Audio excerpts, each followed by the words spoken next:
పశ్చిమ నియోజకవర్గంలో ప్రజా సమస్యలను పరిష్కరించడంలో ప్రధాన రాజకీయ పార్టీలు కుమ్మక్కై ప్రజా సమస్యలను పూర్తిగా విస్మరిస్తున్నారని సిపిఎం పశ్చిమ నియోజకవర్గ కార్యదర్శి బోయ సత్యబాబు ఆరోపించారు.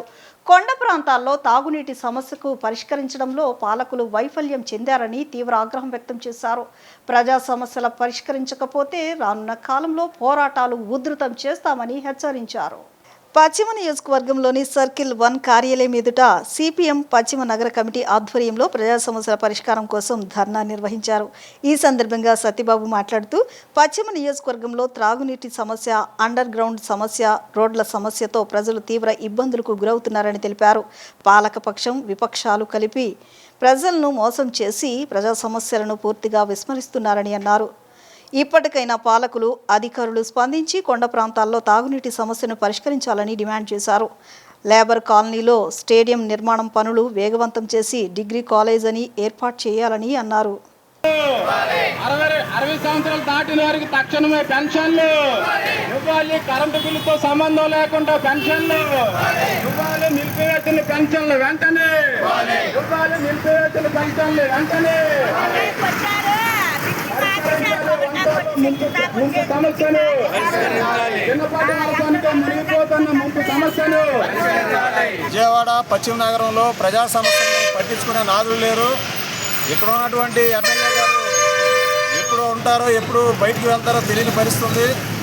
ఈరోజు విజయవాడలో ఉన్న 12 కొండ ప్రాంతాలు పశ్చిమ నగరంలో ఉన్నాయి. ఈ కొండ ప్రాంతాల్లో ప్రజలు చాలా కష్టాలు అనుభవిస్తున్నారు. కృష్ణానది పక్కన ఉన్నా కానీ సరిగ్గా పూటకి గంట పాటు నీరు కూడా వచ్చే పరిస్థితి కనబడడం లేదు. వేసినటువంటి అండర్ గ్రౌండ్ డ్రైనేజీ 18 ఏళ్ళు అవుతున్నా ఇంతవరకు దాని వినియోగంలోకి తీసుకురావడం లేదు.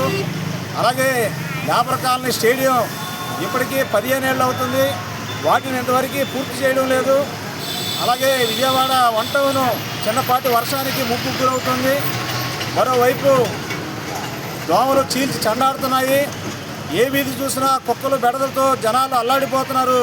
మరోవైపు కోతులతో ఇబ్బందులు పడుతున్నారు.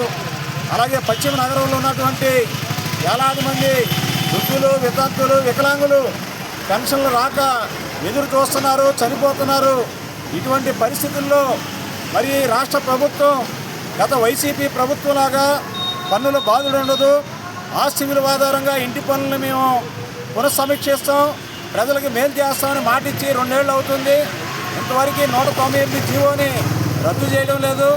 ప్రజల మీద పన్నుల భారాలు తగ్గించడం లేదు, పనులు చేయడం లేదు. నగరానికి రావాల్సిన నిధులు రాబట్టడం లేదు. ఇక్కడ తెలుగుదేశం కూటమి ప్రభుత్వం, బీజేపీ, జనసేన అలాగే వైసీపీ కుమ్మక్కయ్యి నగరానికి అభివృద్ధిని అన్యాయం చేశారు. ప్రజల మీద భారాలు మాత్రం మోపే దాంట్లో ముందున్నారు. అవినీతిలో వాటాలు పంచుకుంటున్నారు. అది జేఎన్ఆర్ఎం ఇల్లు కావచ్చు, టిట్కో ఇల్లు కావచ్చు. ఈ రకంగా 8 సంవత్సరాల క్రితం డబ్బులు కట్టిన టిట్కో లబ్ధిదారులకి నేటికి గృహాలు పంపిణీ చేయకుండా కాలయాపన చేస్తూ మోసగిస్తున్నటువంటి పరిస్థితి. 2 సెంట్లు ఇళ్ళని ఆ పద్ధతిలో కూడా మోసగిస్తున్నారు. కాబట్టి ప్రజలారా, ఈ ప్రభుత్వాలకి మన సమస్యల మీద పరిష్కారానికి పోరాటాల ద్వారా మాత్రమే మనం సాధించుకోగలుగుతాం. ఈ ప్రభుత్వాలు మాటలతో మోసగిస్తున్నాయి. కాబట్టి సిపిఎంగా ఈరోజు విజయవాడ పశ్చిమ నగరం సర్కిల్ 1 కార్యాలయం దగ్గర జరుగుతున్న ధర్నా జయప్రదం చేసినటువంటి ప్రజలకి, కార్యకర్తలకి ధన్యవాదాలు తెలియజేస్తూ, ఈ పోరాటం ప్రారంభం మాత్రమే, భవిష్యత్తులో మరింత ఈ పోరాటం తీవ్రతరం అవుతుందని ఈ సందర్భంగా ప్రభుత్వానికి హెచ్చరిస్తున్నాం.